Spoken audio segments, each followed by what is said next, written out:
Le Haut-Katanga se prépare à vibrer au rythme de la Coupe du Monde grâce à l'installation d'écrans géants sur 99 sites dénommés Fan Zone. C'est un cadeau du gouverneur intérimaire Martin Kazembe-Choula à la population haut-katangaise. Ces fan zones sont réparties dans différents territoires, villes, cités et villages à travers toute la province. Par ces espaces récréatifs, Martin Kazembe-Choula veut permettre aux Haut-Katangais, y compris ceux des villages les plus éloignés, de vivre en direct la Coupe du Monde comme s'ils y étaient. Cela est une recommandation du chef de l'État Félix-Antoine Tshisekedi Tshilombo, dont la politique managériale a ramené 52 ans après l'équipe de la RDC au mondial États-Unis, Mexique, Canada.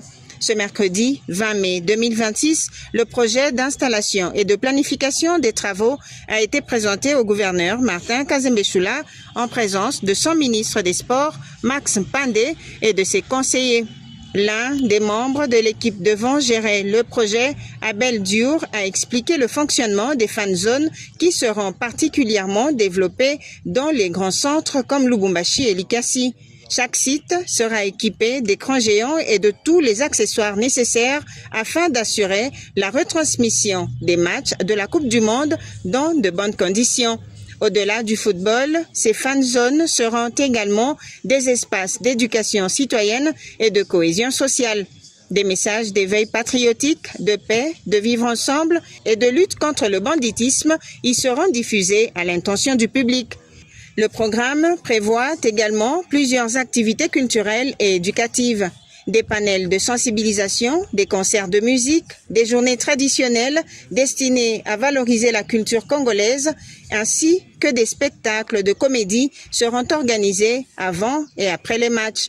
Plusieurs thèmes liés à l'éveil patriotique et à la citoyenneté seront développés et diffusés simultanément sur l'ensemble des sites. À travers cette initiative, les autorités provinciales souhaitent faire de la Coupe du Monde un véritable moment de rassemblement, d'unité et de sensibilisation citoyenne pour toute la population du Haut-Katanga. Les entreprises partenaires se sont également engagées à soutenir le projet. Après la compétition, les écrans installés resteront dans les différentes entités et serviront de moyens de communication et d'information pour les habitants, tout en permettant de diffuser les réalisations des gouvernements central et provincial. De faire passer des messages au cours des conférences qui seront tenues. Nous avons prévu sur un nombre de prévues